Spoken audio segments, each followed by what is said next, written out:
शुभ प्रभात छात्र छात्राश्च। अद्य वर्गस्य विषयः धातुरूपाणि। अहं कृष्णानंद झा अस्मि।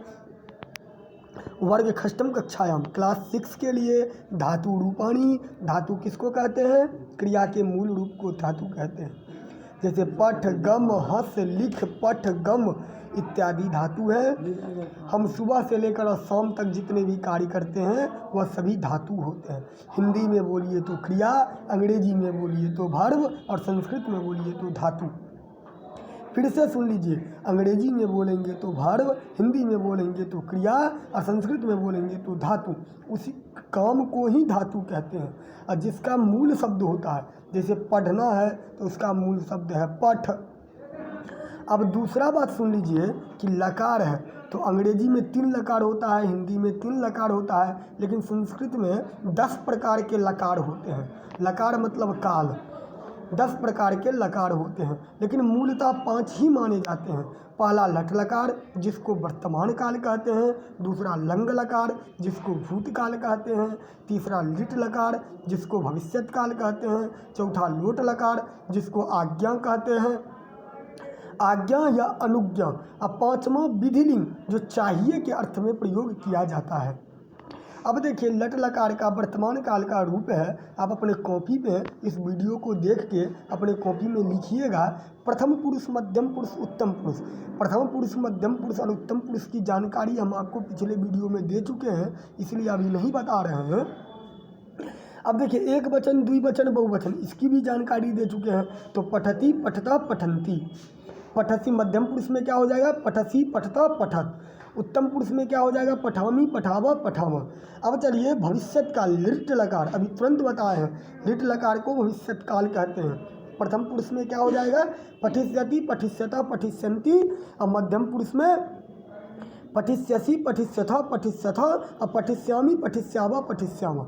अब चलिए, उत्तम पुरुष लंग लकार, भूतकाल अभी तुरंत बताए थे। लंग लकार को संस्कृत में, हिंदी में भूतकाल कहते हैं। संस्कृत में बोलेंगे लंग लकार और हिंदी में बोलेंगे भूतकाल। प्रथम पुरुष में अपठत, अपठताम, अपठन, अपठा, अपठतम, अपठत, अपठामो, अपठावा, अपठामो। अब चलिए, लोट लकार। लोट लकार किसको कहते हैं? आज्ञा अभी तुरंत बताए थे। आज्ञा या अनुज्ञा। अगर कोई हमसे मतलब ज्येष्ठ हैं, श्रेष्ठ हैं, वो हमसे अगर कोई आज्ञा देते हैं, जैसे दूध लाओ, पानी लाओ, दरभंगा जाओ, दिल्ली जाओ, और हम उनका बात नहीं मानते हैं तो वो अनुज्ञा में आ जाता है। और आज्ञा में क्या आ जाता है? जो हमको ऑर्डर देते हैं, आदेश देते हैं, प्रादेश करते हैं, वह आदेश में आ जाता है। अब आप देखिएगा, प्रथम पुरुष में पठतु, पठताम, पठंतु। मध्यम पुरुष में क्या हो जाएगा? पठ, पठतम, पठत। उत्तम पुरुष में क्या हो जाएगा? पठानी, पठावा, पठामा। अब चलिए, आप उसी तरह लिख धातु का भी आपको रूप चलेगा। जिस तरह पठ धातु का चला, उसी तरह आपको स्मरण, स्मरण मतलब याद करना, यह भी काम है। संसार में सब कुछ काम है। उसके बाद हंस मतलब हंसना, हंसना भी एक काम है। हंस धातु की तरह इसका रूप चलता है। अब बताने वाली बात है, ये आप पेज आप पलटिए, हम आपके वीडियो में बता रहे हैं, दिखा रहे हैं। ये चल धातु है, ये गम धातु है। ये अपने कॉपी में आप लिख के इसको निश्चित याद कर लीजिएगा। ये नम धातु है, नमस्कार करने के अर्थ में प्रयोग किया जाता है। यह खेल धातु है, खेलने के अर्थ में प्रयोग किया जाता है। यह खाद धातु है, खाने के अर्थ में प्रयोग किया जाता है। यह पच धातु है, पकाने के अर्थ में प्रयोग किया जाता है। लट, लंग, लिट, लोट, विधिलिंग ये सभी लकार में आपको लिखा हुआ है। अपने वीडियो में से देख के अपने कॉपी पर लिख के इसको याद कीजिएगा। अब बात रहा, ये वस धातु है, वसने के अर्थ में प्रयोग किया जाता है।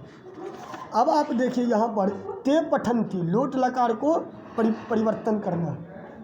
ते पठंती, अहम गच्छामि, सह लिखति। लंग लकार में परिवर्तन करना है, मतलब कर्ता जिस पुरुष में रहेगा क्रिया भी उसी पुरुष का रहेगा। कर्ता अगर लंग लकार में है तो कर्ता तो लंग लकार में होता नहीं है। प्रथम पुरुष, मध्यम पुरुष, उत्तम पुरुष में होता है। अगर वाक्य लंग लकार का है तो क्रिया लंग लकार में जाएंगे। कर्ता अगर प्रथम पुरुष का है तो क्रिया प्रथम पुरुष का प्रयोग करेंगे। कर्ता अगर उत्तम पुरुष का है तो क्रिया उत्तम पुरुष का प्रयोग करेंगे। अगर आपको कहीं भी कोई दिक्कत हो, वीडियो में कमेंट करके आप हमसे पूछ सकते हैं। धन्यवाद।